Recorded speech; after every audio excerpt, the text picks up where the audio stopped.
ଭାଇନା କଣ ମସଲା କଣ ରଖିଛ? ବହୁତ ପ୍ରକାର ମସଲା ଅଛି ବାପା। ସେଫଳ ଅଛି, ବିନାଦି ଅଛି, ବିହାର ଅଛି, ଆଉ ହଁ ମାଣ୍ଡୁ ବି ଅଛି। ମାଣ୍ଡୁ ବି ରଖୁଛି।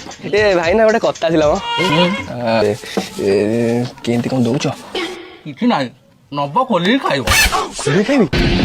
बेटा मन में लड्डू फूटा। A few moments later.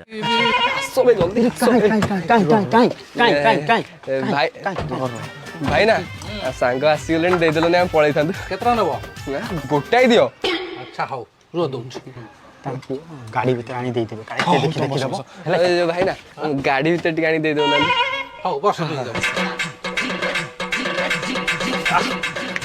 ଆଜି ହବ ବି, ଆଜି ହବ। ଆମ ଭାଗ୍ୟ ଭଲରେ ପିଲା ଗୋଟା ହିଁ ଥିଲା। କାହିଁ କହିଲା ପୋଲିସ ବଞ୍ଚେଇ ରଖିବାକୁ ପଡୁଛି, ଦେଶୀ ଜିନିଷଟା ନା। ଦେଶୀ ତ ଦରକାର। ମାନେ ବହୁତ ଟେନସନ, ଲୋକମାନେ ଭାରିଆ ପିଟା ବୁଝିଲା କି? ଆରେ ମୁଁ ନେଇକି ଆଇଛି, ଡାକିବି କଣ? ନେଇକି ଆଇ ନିଅ। ଇଏ କଣ? ଏଇ ବା ମାଣ୍ଡୁ ଭାଙ୍ଗ ମସଲା। ଭାଇ ଇଏ ମାଣ୍ଡୁ। ତମେ କୋଉ ମାଣ୍ଡୁ କହୁଥିଲ କି? ଭାଇ ତମେ ମତେ ଏକୁ ଦେଖିକି ବନେଇଦେଲ ଗବ ଗାଣ୍ଡୁ।